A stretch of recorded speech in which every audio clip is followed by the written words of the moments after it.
Warren Buffett. How did Mr. Buffett strike you? It was a weekend of some sentimentality, maybe some melody. This is a little bit of an old clip. It's from 10 days ago, which is like ancient because usually I react to stuff the same day or a day after. But this one I wanted to react to because I thought it was an important subject. As Charlie Munger, his longtime compatriot, was remembered. How did Mr. Buffett strike you? Well, he has been such a generous and brilliant and wise man in my life that there's hardly anything he can do that disappoints me. He's 93 years old. He just had his closest friend and his closest business confidant pass, and he's feeling the effects of that. And Charlie, they started the meeting out with a bunch of Charlie witticisms of the past years, and you couldn't help but be emotional about it. It's really the end of an era. It was clear in some of the sort of subtext that Greg Abel is. I will say, and I didn't watch the whole meeting, but I watched a good amount of it, and I will say, Buffett did seem a little sad. I was kind of a little sad hearing him be a little sad, and yeah, he just didn't quite have that bit of like optimistic happiness. Like you can almost tell in somebody's voice, when they're just, something has him down. And that's just kind of how I felt kind of watching that. I was like, dang, man, like it seems like he's actually, and I understand because I don't think there's anybody on this earth that he could really talk to, about subjects, business, money, those sorts of things outside of really Charlie Munger. I don't think, for him to speak to anybody else is probably not the same. And so, it's right there with probably losing, a wife or a husband or something like that, right? It's not easy. Assuming a more important role internally, he's the designated successor. Did you feel that way? Mm-hmm.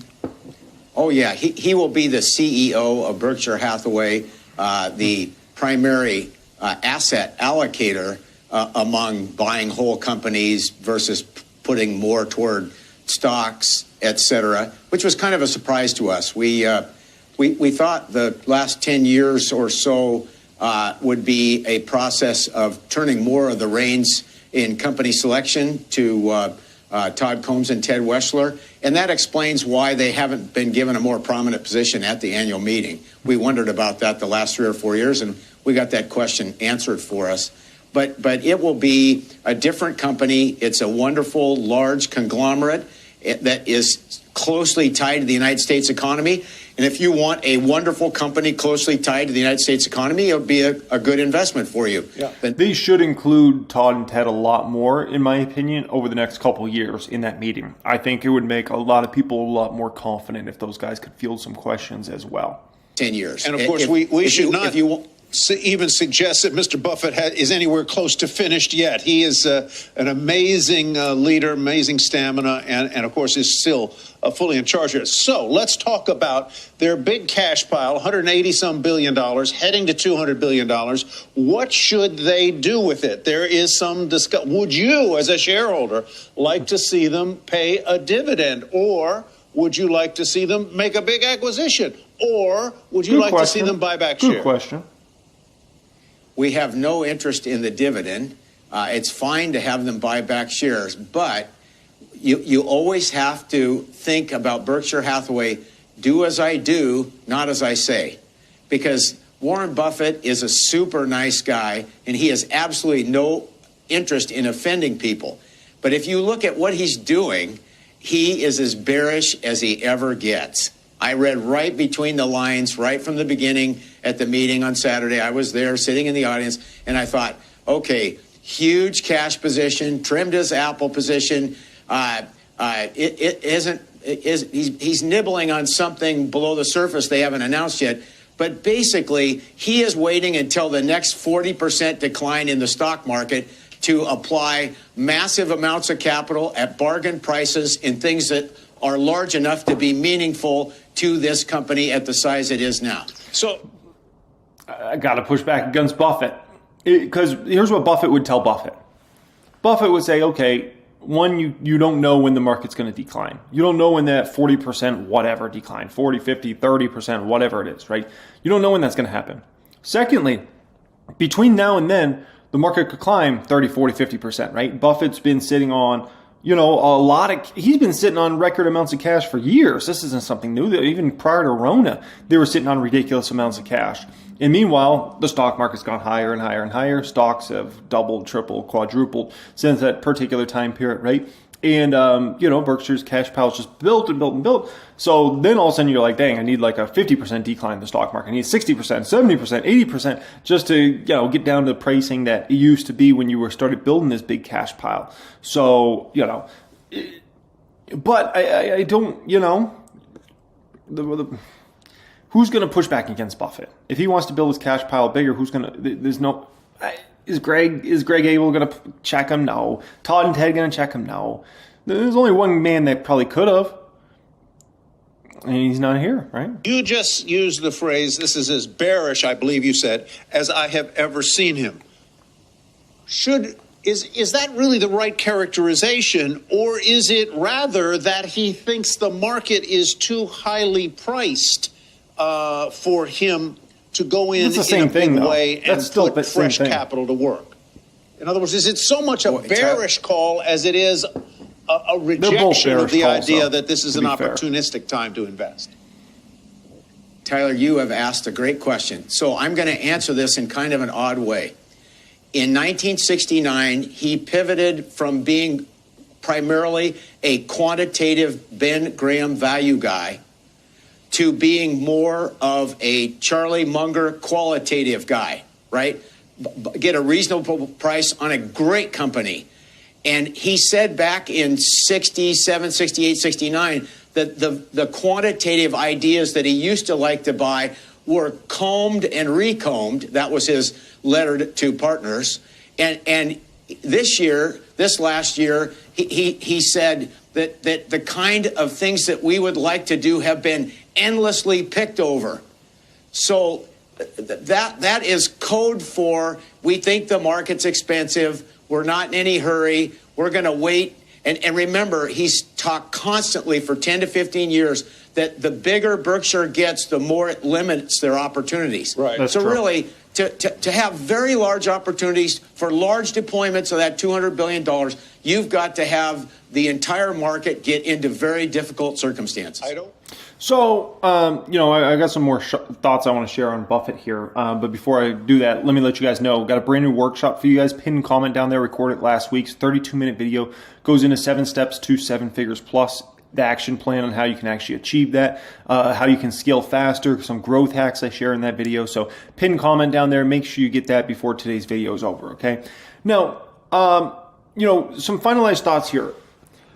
Part of me feels like at this stage, I think Buffett's actually holding Berkshire back. And I don't think you could have said that 10 years ago or 20 years ago, or certainly not 30 or 40 years ago, right? But nowadays, I actually do feel like Buffett is unfortunately holding the company back. And the reason being is because he just refuses to acknowledge these, massive companies that are the companies that are going to be insanely successful, not only today, but tomorrow and the next year and the next year and the next year. The Amazons, the Teslas, right? The Metas, the Googles. He just refuses to, obviously the chip makers, the AMDs and the NVIDIAs and these sorts of companies, right? And the other semiconductor companies, he just refuses to, even be interested in those companies. Those are companies he could easily build positions in the billions of dollars or tens of billions of dollars and not move the stock substantially at all, right? And those companies are just going to become more and more powerful. And those are going to be the companies that are going to have the $5 trillion, $10 trillion market caps on them, 10 years from now. And he's just, all of those type of opportunities are just completely missed by him, right? And any AI companies, right? Is he going to buy a Palantir? Highly unlikely. But these are sorts of like real substantial big opportunities. And he can't, and they're the type of stocks he could actually build positions that are in the billions or tens of billions of dollars, but he just can't do it. because, he's not able to kind of wrap his head around these sorts of opportunities in these companies. And he's been very open and honest about that. So it's a weird situation, because I do feel like when Buffett, steps down or, passes, whatever the situation is, right? I do feel like Berkshire will command less of a valuation in terms of a PE ratio, because I feel like there's like a Buffett PE ratio. But I actually think there's a real potential that the investment side might end up being run better, because other folks might actually understand some of these big tech companies and see those as opportunities, right? Because this is not the 2000 tech bubble where companies were, it was like, gambling on cryptos or something. And it's like, I don't know, this might be the big thing someday. These are proven business models now by proven CEOs, proven balance sheets, proven income statements, right? They're not just magically going to disappear. It's not how this works at all. And these businesses are as stable as any other business you would invest in, but maybe even more stable. And these business models are honestly better. They're better. These Intuits, the Adobes, Google's, Meta's, all these sorts of companies, their business models are better than anything that's been created before them. The way the whole thought processes, the ecosystem around these businesses are so much more intelligent than businesses that were built 30, 40, 50, 60 years ago. I mean, it's like night and day. And these business models are far more stable, because a lot of these business models have recurring revenue streams, right? Recurring business model. I mean, it's just, and so, that's kind of where I'll leave it with Buffett. I think Buffett's, and that happens to everybody, though. You got to understand that happens to everybody. Michael Jordan wasn't the same at playing basketball when he was with the Wizards than when he was with the Bulls, right? He was a shadow of himself. At some point in time, everybody, you reach an age and you're just not as good as you used to be at that particular thing, right? And it happens to everybody. Tom Brady in his last season playing football wasn't the same as Tom Brady 10 years prior to that or 20 years prior to that, right?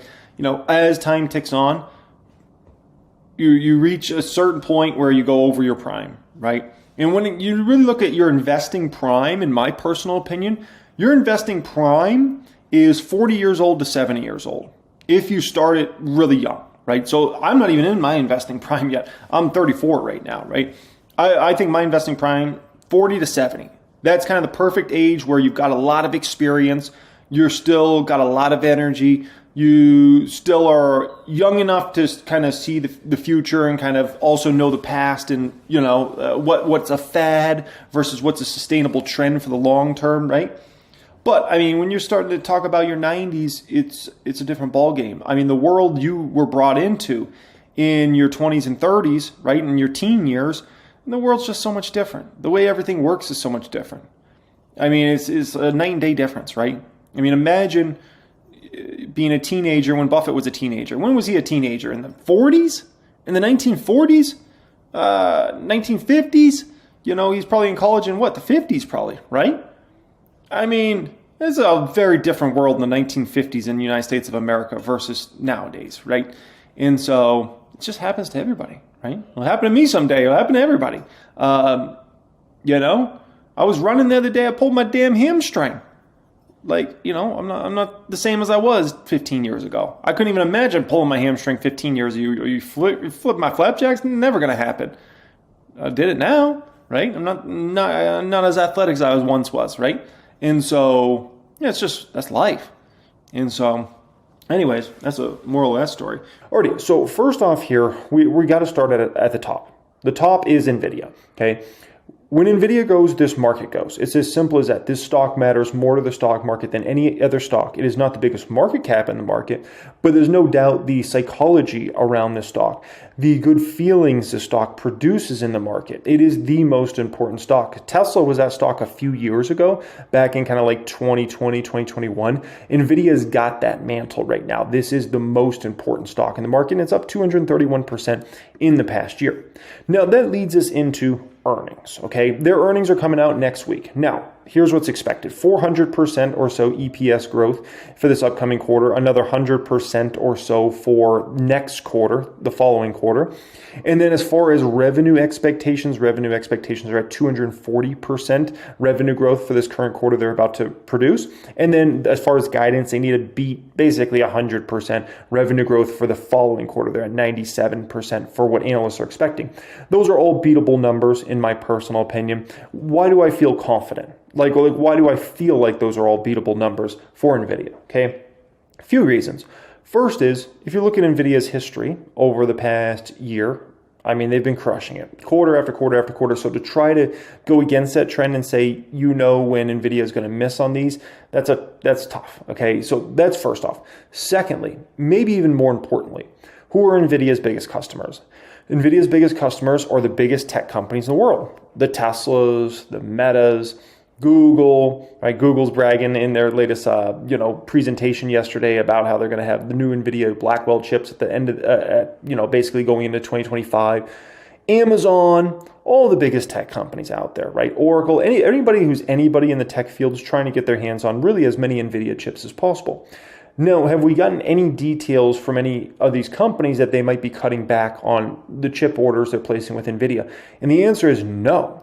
If anything, we've gotten more info that these companies are looking to, if anything, up their budgets. If you look at these companies' spend and you go into the nitty-gritty in regards to the financial statements, you're going to find almost all those big tech companies, pretty much all of them, are actually upping their budgets for how much they're willing to spend on things like infrastructure a la NVIDIA chips. So if anything, these companies that are very well financed, that are in great financial positions, if anything, they're going to spend more and more and more here, folks. So that is something that absolutely needs to be factored in. It's not just a feeling about being beatable, it's about going into that level of detail, right? Next up here, if we look at the valuation of NVIDIA, this one has the lowest bar of the bunch. If you look at their forward PE, this is looking at 1000xstocks.com. This is my service, right? And, you can compare a ton of different companies against each other when it comes to all types of different financial metrics. This is just some of the financial metrics. Forward P is, in my opinion, the most important financial metric in the stock market. That's why I list it number one on 1000xstocks.com, right? And if you look at them versus AMD, they have a lower forward P than AMD. They also have a much lower forward P than ARM. Now, the fascinating thing is if you look at NVIDIA's growth rate versus like AMD, NVIDIA is growing much more rapidly than AMD right now. And so the fact that NVIDIA trades at a lower forward P, despite having much stronger growth, top line and bottom line, than AMD, makes it so a situation where this company actually has a fairly low bar. If this was trading at an ARM forward P of 85, I might say, ooh boy, this is a dangerous earnings here, because if they don't come in with some crazy number, then they could be set up in a bad position, right? Doesn't look like that at all. Also, one other important thing to factor in when it comes to AMD and really thinking, when it comes to NVIDIA and really thinking about NVIDIA the back half of this year, but really thinking about them in 2025 and beyond, very important to remember that software revenue should start to increase dramatically for this company. Software has been almost a non-existent business line pretty much for NVIDIA for a long time. And that's going to start actually being something substantial in 2025 and beyond. We could actually start seeing some level of revenue growth coming for them actually in the back half of this year, okay? So another just kind of thing to factor in there. So NVIDIA sets up pretty well, which leads us then to Apple, right? Now, in regards to Apple, Apple's going to actually take over the mantle of being the most important stock in the market. It's going to take over that mantle in about, we can call it, 4 to 6 months, okay? Around September, October, Apple's going to become the most important stock in the market. Yes, Apple will become more important than NVIDIA. It's already obviously a much bigger market cap than NVIDIA, but when it comes to its overall sentiment, it's the sentiment around the market is going to actually start being driven by Apple starting in September, October, okay? And the reason being is, if you know the thesis around Apple, right? Services revenue, very nice growth, but their iPhone business has been a mess. Double-digit declines in iPhone units in this latest quarter. Their iPhone business has been in a big bad spot, right? But the good news is they got bigger iPhones coming in September, okay? This is, I would say, like a 99% guarantee at this point in time. This is something I've known about for quite a while, but I think pretty much everybody knows about this now at this point in time. Now, it might not seem like a big deal, no pun intended, but it's a huge deal. Anytime Apple comes out with bigger iPhones, people go crazy. Their sales are going to go up. I would say, if I had to put odds on it, I would say there's about a 95% probability iPhone units are up quite a bit next year versus this past year, okay? And so therefore, Apple's going to become kind of exciting for a very short period of time. I don't think, Apple's necessarily the most exciting stock long term, but for the next, we can call it 12 months, it's very exciting because you're going to still have that services revenue going up, which is very exciting. But then on top of that, iPhone's going to be back to growth, right? And then additionally, they might be able to start to squeeze out some growth from kind of the iPad business and wearables as well. So when you factor in all that, that's going to kind of make Apple an exciting short-term story. Now, do I want to play options on Apple stock in the short term? No, I have no ambition to do that. But if you forced me and said, Jeremy, you got to go buy $100,000 of call options or put options on Apple for the next 12 months, I'm going to go call options. If you're going to force me into one of those situations, I would go calls, right? But with that being said, that sets up Apple pretty well. So NVIDIA sets up pretty well and Apple sets up pretty well. But what about some of the other big dogs? What about Meta? What about Google? What about Microsoft? Well, if we look at the valuations, Google and Meta are very undervalued right now. Both are at a forward P of 23 with both double-digit revenue growth. You should not be trading at that cheap of a valuation if you have double-digit revenue growth and you have bigger than double-digit bottom line growth. Both of those companies are experiencing over double-digit bottom line growth and top line growth. So they're trading way too cheap right now, given the market conditions we're in. Microsoft trades at about a 33, which seems a bit rich. But remember, Microsoft's a play on one of the arguably the most stable business model in the world. That's recession-proof, basically, right?